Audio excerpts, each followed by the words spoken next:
Aqui nesse vídeo vamos falar dos botões de configurações. Então, aqui na aba superior a gente tem o botão de configurações e o que que a gente tem na aba aplicação. Então, a gente como primeira escolha a gente tem o idioma. Então, aqui se quiser trocar de idioma, é só selecionar o idioma. No sistema de unidades a gente tem o sistema métrico aqui como padrão, né? Mas ainda pode ser usado de maneira diferente, com sistema imperial ou outra medida. Aqui, no caso, a gente pode selecionar também o custo estimado. Então, se tem um histórico de custo estimado por metro cúbico para aparecer nos relatórios, pode ser colocado aqui. Vamos supor que cada metro cúbico a gente possa estar estimando em 15 dólares, tá? A gente pode escolher também, aqui está em reais, a gente pode mudar o valor da moeda, né? A unidade da moeda. Então a gente pode personalizar o formato, botar o S cifrão, ou colocar dólar, ou colocar real, conforme quiser. Aqui é o número de casas decimais após a vírgula e clique em aplicar. Aqui a gente tem o custo, por exemplo, mostrando em dólar. Tá?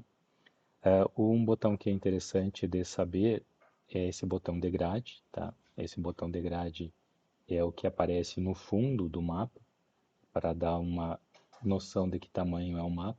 Se não tiver clicado aqui, dependendo do tamanho da superfície do terreno, o software vai utilizar grades maiores ou menores. Eu acho isso ruim porque a gente perde a referência também.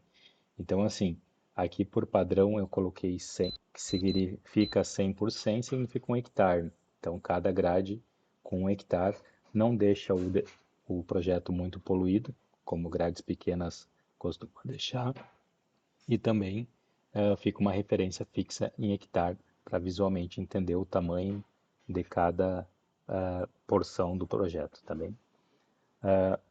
O estilo cor preenchimento aqui é utilizado para visualização e execução dos projetos de corte e aterro, né? Então a gente tem um esquema de cor que eu considero mais adequado, é o vermelho para corte e azul para preenchimento, sendo que o verde seria o offset, local que não tem preenchimento nem corte. E ainda existem outros padrões de cores, tá? Que eu particularmente acho que é mais difícil visualização, que usa tons de cinza e o rosa e o verde como padrão de corte e preenchimento.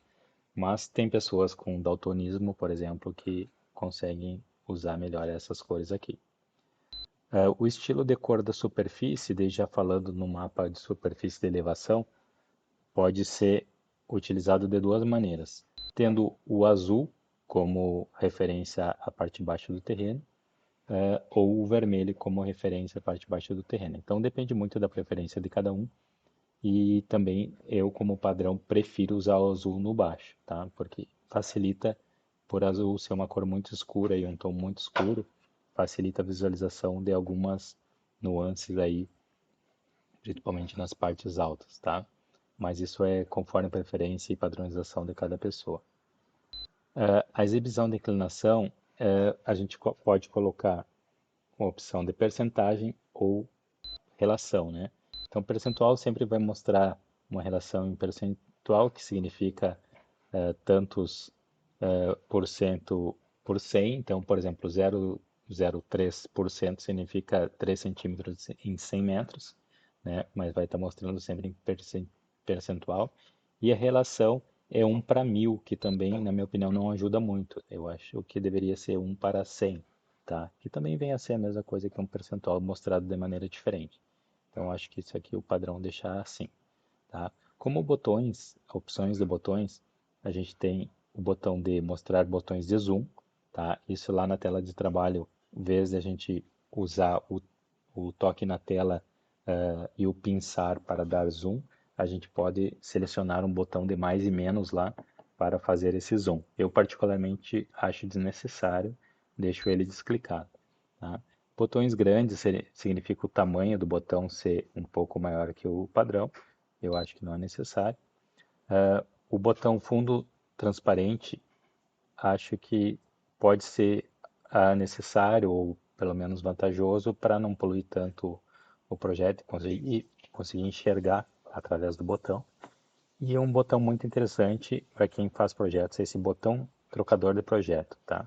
Vou explicar em outro vídeo para como é que ele funciona, mas ele serve para poder pular, né, trocar de um projeto para outro sem ter que fechar, salvar um projeto e abrir o outro para ver alguma diferença, tá? Então esse é um botão interessante para quem está fazendo o projeto. Como opções de entrada aqui tem exibição de um teclado e a calculadora seria do andamento do projeto, tá? Na hora de execução.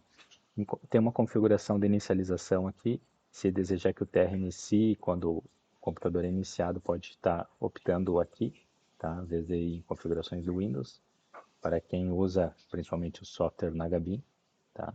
Então são essas opções mais avançadas que a gente tem aqui. Abaixo disso temos o botão de atualização, um botão muito interessante, então cada vez que quer verificar se tem alguma atualização é só clicar nele e, e o programa vai buscar se tem no sistema alguma atualização mais recente, no caso eu estou com a versão mais recente, então eu clico OK. E aqui no log de atualização tem um histórico de atualizações, tá? Então o que cada atualização forneceu ao, ao software, né? Então pode buscar aqui se resolveu algum problema que tinha, que tinha reportado ou que estava aguardando uma solução, tá? Então, o que mais?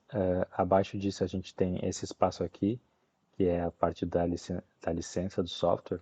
Então, a gente pode clicar aqui no nome, editar esses dados pessoais aqui, tá? Que no caso o e-mail tá errado, vou colocar um L aqui a mais. Aqui é o código de ativação, aqui é cidade, província e país, tá? Eu dou OK para aplicar as alterações. A gente tem um último botão aqui, que é o botão de obter suporte. Esse botão vai gerar um código, né, para mandar um ticket para o suporte, tá? Então, caso precise reportar um ticket, é aqui que deve ser feito o processo, tá bem? Então, basicamente, essas são as configurações básicas do programa e para que elas servem.